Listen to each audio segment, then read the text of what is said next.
सगळं आहे, पण ते होण्याची पॉसिबिलिटी किती आहे?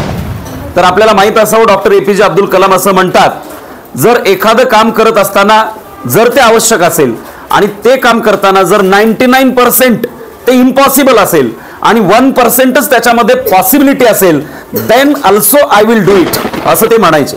म्हणजे एखादं काम करताना जर 99% असं आहे की ते अशक्य आणि अशक्यच आहे, पण 1% जरी त्याच्यात ते काम होण्याची शक्यता असेल तर मी ते काम नक्कीच करणार, असं ते नेहमी म्हणायचे. फक्त काम हे आवश्यक किंवा महत्वाचं, तेवढ्या महत्वाचं असणं आवश्यक आहे की एखादं नियोजन करताना किंवा एखादा प्लॅन करताना आपण भान जागेवर ठेवलं पाहिजे.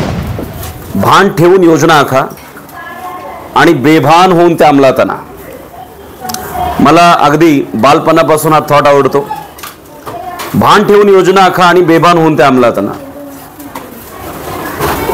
यालाच आपण इंग्रजीत काय म्हणतो तर plan with awareness and execute it with passion.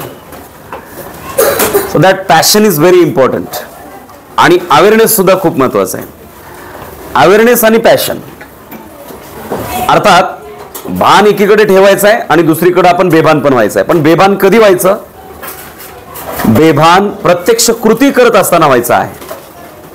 आपल्या बऱ्याचदा मिस्टेक अशा होतात की नियोजन आपण करताना बेभान होतो आणि नियोजनानुसार काम करत असताना मात्र भान हरपून जातो. पण त्याच्या ऐवजी जर आपण असं केलं की एखादं नियोजन करताना किंवा एखादा प्लॅन करताना आपण भान जागेवर ठेवलं पाहिजे. मग भान जागेवर ठेवणे म्हणजे काय? सगळ्यात महत्त्वाची गोष्ट आपलं टार्गेट काय आहे, त्याच्यासाठी आपल्याकडे उपलब्ध कालावधी किती आहे. तिसरी गोष्ट त्याच्यासाठी लागणारं फायनान्स म्हणजे अर्थकारण, पैशाचा विषय काय आहे. आणि सगळ्यात महत्त्वाची ते करण्याची आपली मानसिकता आहे का.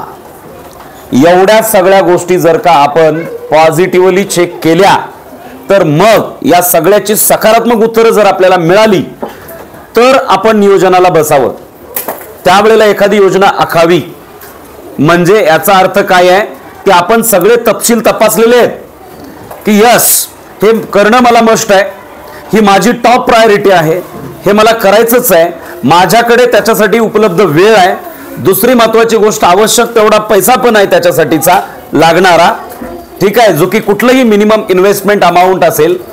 हे सगळं जर तुम्हाला पॉझिटिव्हिटी देत असेल तर मग नियोजनाला बसायला काही हरकत नाही. आणि हो, सगळ्यात महत्त्वाचं लागणारं मनुष्यबळ आणि साधन सामुग्री एवढं जर तुमच्याकडं असेल तर मग नियोजनाला बसायला काही अडचण नाही. म्हणजे आता हे जर नियोजन घडलं किंवा बनवण्यात आलं, करण्यात आलं तर हे भान ठेवून केलेलं नियोजन आहे, याच्यात काही अडचण नाही.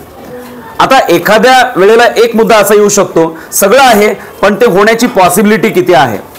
तर आपल्याला माहित असावं, डॉक्टर APJ अब्दुल कलाम असं म्हणतात, जर एखादं काम करत असताना जर ते आवश्यक असेल आणि ते काम करताना जर 99% ते इम्पॉसिबल असेल आणि 1%च त्याच्यामध्ये पॉसिबिलिटी असेल, then also I will do it, असं ते म्हणायचे. म्हणजे एखादं काम करताना जर 99% असं आहे की ते अशक्य आणि अशक्यच आहे, पण 1% जरी त्याच्यात ते काम होण्याची शक्यता असेल तर मी ते काम नक्कीच करणार, असं ते नेहमी म्हणायचे. फक्त काम हे आवश्यक किंवा महत्त्वाचं, तेवढ्या महत्त्वाचं असणं आवश्यक आहे. आणि हे का एकदा जमलं की काम करत असताना, त्याला वर्कआउट करत असताना, त्या प्लॅनला एक्झिक्यूट करत असताना, तो प्रत्यक्षात अंमलात आणत असताना मग मात्र बेभान व्हायला काही अडचण नाही. आणि अशा वेळेला आपण ते काम बेभान होऊन करावं, कारण योजना आखतानाच आपण भान ठेवलेलं होतं.